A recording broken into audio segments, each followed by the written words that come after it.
Just an interesting fact about the domestic violence unit.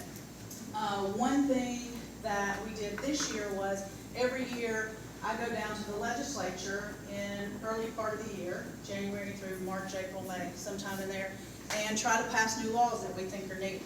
There was already a law in the books called coercion of a witness. You couldn't coerce a witness to testify falsely in court. Okay, makes sense, right? You shouldn't be able to do that. Well, in domestic violence cases, the main way that people were affecting others not to testify was not really coercing and threatening them, saying, if you go to court, I'm going to break your legs. They weren't doing that.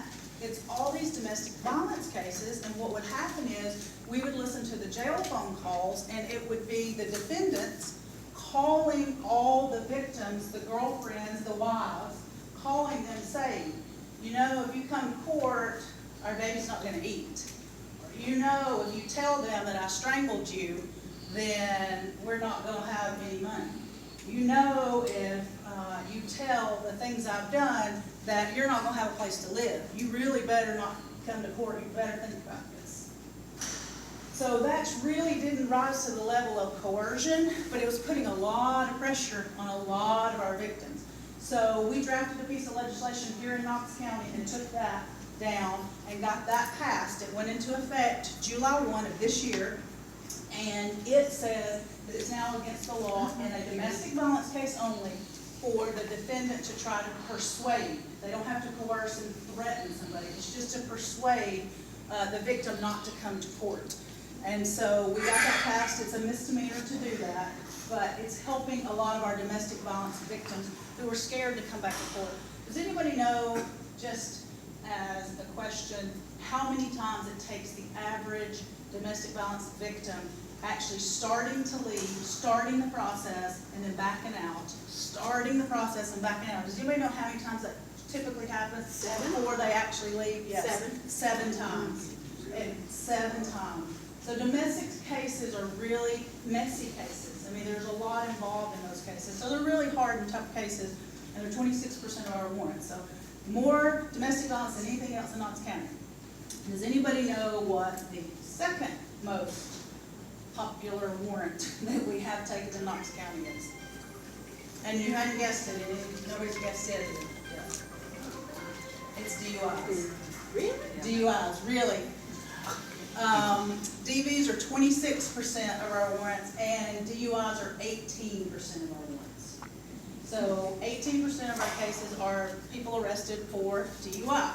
Now, back when I first started, back in the early 90s, late 80s, all of our DUIs usually came at night, when the bars closed, late. And it was people drunk leaving the bars. So, you know, my parents would tell me, don't be out after 11, nothing good happens after 11. You know, dangerous people are out on the streets. Well, that was true back then, not so much now. Our DUIs,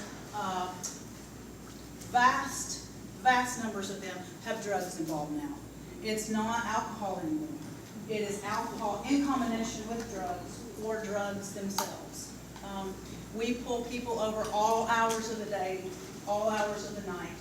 And many of those people don't smell like alcohol either, because they are not drinking. You know, you used to, you could say they had they had bloody, watery eyes, unsteady on their feet. You could smell the alcohol. That's how you made a case. You can't do that anymore. You can say there was no smell, they looked fine, but they were out on it. So those are hard to prove sometimes.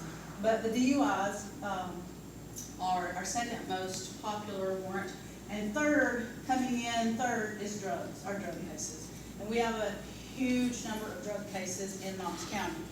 Now, I wanted to give you just a quick little drug history too about Knox County, specifically our overdose deaths, the issues we're having with the opioids.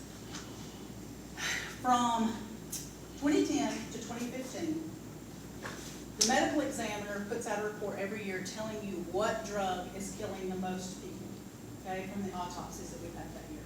From 2010 to 2015, that drug was oxycodone, oxymorphone, pills, every single year from 2010 to 2015, okay, oxycodone. When we got to 2015, a drug called fentanyl showed up as the #1 killer starting in 2015.